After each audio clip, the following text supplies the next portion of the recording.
All right, what's up, Ice Physio fam? Good morning. Welcome to the PT on Ice Daily Show. My name is Kelly, and I'm one of the instructors within our Fitness Athlete division, coming at you live on another Fitness Athlete Friday. So welcome. We're going to be talking about the top 3 most common faults in weightlifting that our CrossFit athletes are making.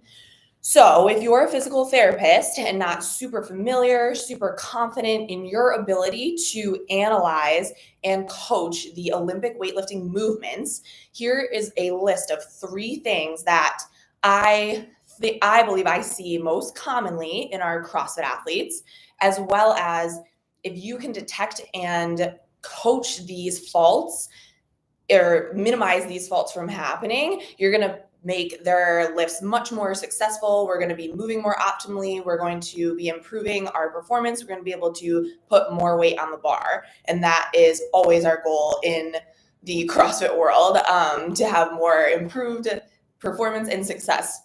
So if you're commonly seeing any of these CrossFit athletes, I want you to have this checklist in the back of your mind, and that'll give you a really good base to start. They're relatively simple to be able to pick up on as well as coach. So I think you'll have a really positive impact on your athletes' performance when you look at these types of things. The weightlifting movements are super complex, and it can take a lot of practice hours to get competent. So anytime you can tweak small things for them, it'll pay off huge. Okay, so let's get into it. So top 3 faults that our CrossFit athletes are making when it comes to lifting. This applies for both the clean and the snatch. So I might be talking about the snatch, but know that all of this can easily apply to the clean as well.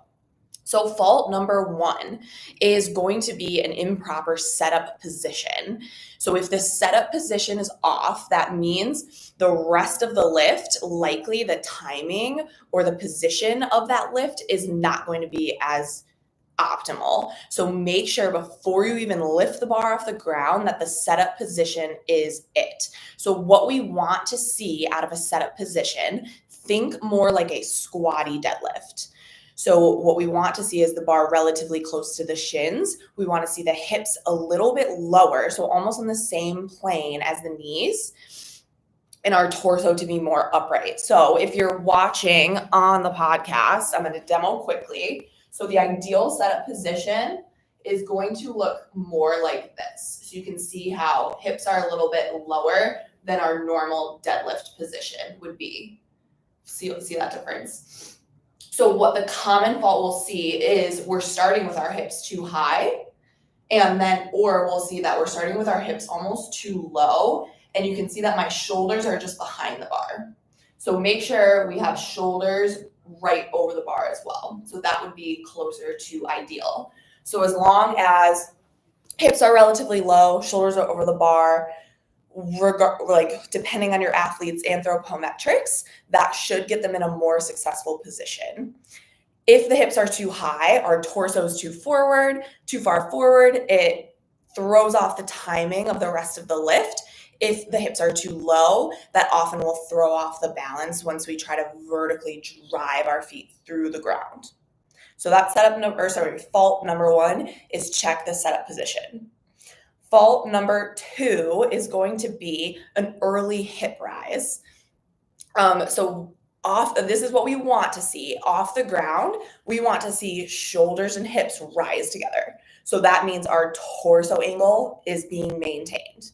If we let our hips shoot up early, which would look like this here, then immediately our torso angle falls forward. And again, that's going to throw off the timing and position for the rest of the lift, which is really important when it comes to that explosive triple extension. So if you're seeing that early hip rise, detect that in the first inch off the ground when the barbell moves off the ground. That's something we're going to want to fix. So you can start with some coaching cues like, hey, I want you to think, lead with your shoulders off the ground. Or you could say, push your feet through the floor, push the floor away from you. That will also help improve the maintaining of the torso angle as you lift off the ground. Or take a second, make sure their setup position is okay. Because if they're starting with too low of a hip position, they're going to shoot their hips up maybe to where they should have started the lift to begin with. So number one, make sure they're setting up well. Number two, the first inch off the ground should avoid that early hip rise. So those first two faults are relatively simple to detect with your just watching them in real time. Relatively easy to simply just adjust before their next lift. The third fault that I think is one of the more common things that specifically our CrossFit population is making has to do a little bit later in the lift. And it is that our hips drive to the bar almost too much. Is turning our barbell movement almost into a kettlebell swing. So in CrossFit, our athletes are becoming familiar with the fact that we're trying to make hip contact with the bar for these Olympic lifts. So what that is resulting in is once we go through our first pull, what we're doing is seeing the hips 100% driving to the bar to finish or generate that momentum on the bar. The reason that's a fault is because that's going to send your bar too far away from you, and then it's really hard to bring it back and receive the bar in your ideal front rack or overhead squat position. So what we do want to see in this transition phase as we go into our second pull is our bar sweeps toward our hip and meets our hip in the middle. So if you're watching, see how it's 50% bar comes to hip, 50% hips come to bar. The fault is 100% hips come to the bar to receive the bar overhead. So that essentially turns it into, like I mentioned, a kettlebell swing. Reason that's tough is just it's going to send that bar way too far forward, and it makes it really hard, especially in the snatch, to catch a bar that's circling around, and then you have to catch it overhead. So that one's harder to detect. I like to take a video from the lateral angle because then what I'm watching for is the bar path. So if the barbell itself is moving in a straight line up, that's showing me that we're having 100% hips that are coming to the bar. We want to somehow coach them to be able to sweep and pull that bar in so it meets in the middle a bit better. How do we do that? So one of my go-to drills is having them practice that phase of the bar from the knee to the hip, where we have a band around the bar, or a PVC pipe, pulling it away. And then they have to sweep and pull against that band as the bar travels up the thigh here. It's just a bit more active from the upper body without pulling, of course, but a little bit more active of engaging the lats that keeps that bar glued to your body as the hips come up and we get to that vertical position. If done well, it feels much more like a jump, a vertical drive on the bar versus that horizontal momentum of a like kettlebell swing where it just throws off the rest of the bar path. So those are the top three faults that I commonly will see. So to review, make sure their setup is ideal, make sure the first inch off the ground, hips and shoulders rise together. And number three, getting a little more technical, is we're sweeping the bar into our hip versus only driving hips to the bar.